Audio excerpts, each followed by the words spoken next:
Değerli arkadaşlar, bugün sizlerle gerçekten hem ilimizde hem de ülkemizde yaşanan bazı sorunları aktaracağız.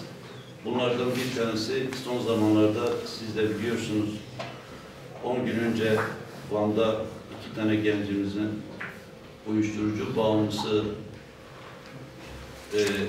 durumundaki 2 gencimizin hayatını kaybetmesi, yine ondan 2 gün sonra yine bir gencimizin yine uyuşturucu bağımlısı olması sebebiyle hayatına son vermesi, uyuşturucu başlarını, uyuşturucu kullanma başlarını gerçekten bizim gündemimize çok önemli bir şekilde taşıdı ve toplumsal bütün kesimlerin de bu konuda duyarlılık göstermesi durumunu bizim gündemimize taşıdı.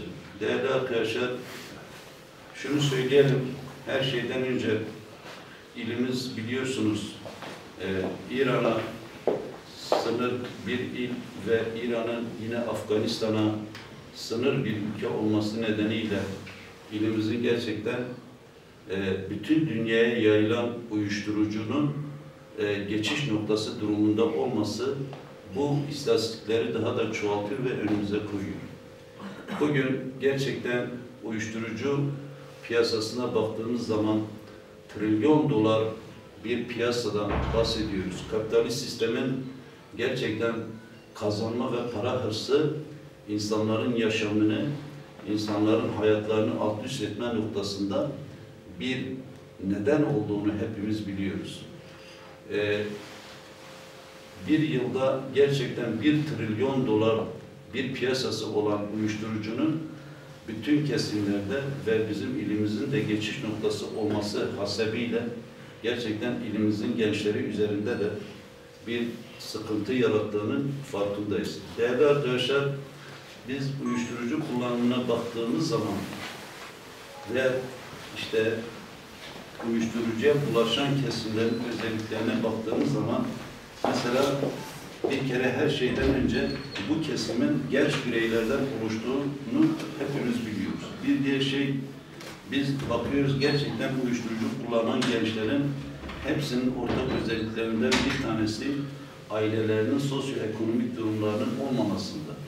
Bir diğer nedene baktığımız zaman ailelerin maddi durumu kötü olan gençlerde. Bir diğer nedene baktığımız zaman aile ilişkilerinin sorunlu olduğu gençler. Bir diğer nedene baktığımız zaman gerçekten toplumda dışlanmış bireyler. Yine okul başarısı düşük olan gençler.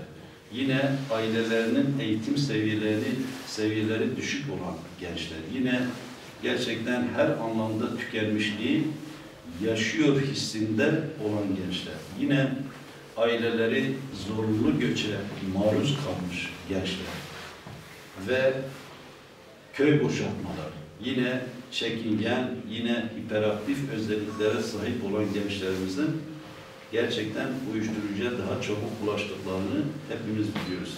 Kadınlar ekonomik alandan tutalım, siyasal alanda yaşanan, siyasal ve sosyal yaşamda yaşadığı sorunlarla ilgili yerelde genelde gerek yerelde genel merkezi düzeyde birçok sorun yaşamaktadır.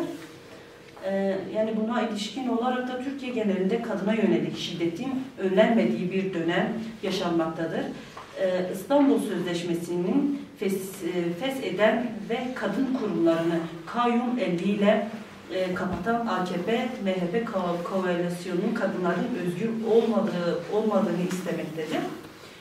Van ilimizde ve bölge genelinde kadınlara yönelik üniformalı kamu görevlilerinin içinde bulunduğu taciz, istismar ve saldırı vakalarının her geçen gün daha fazla yaşandığı ve faillerinin yargılanmadığını bilinmelidir.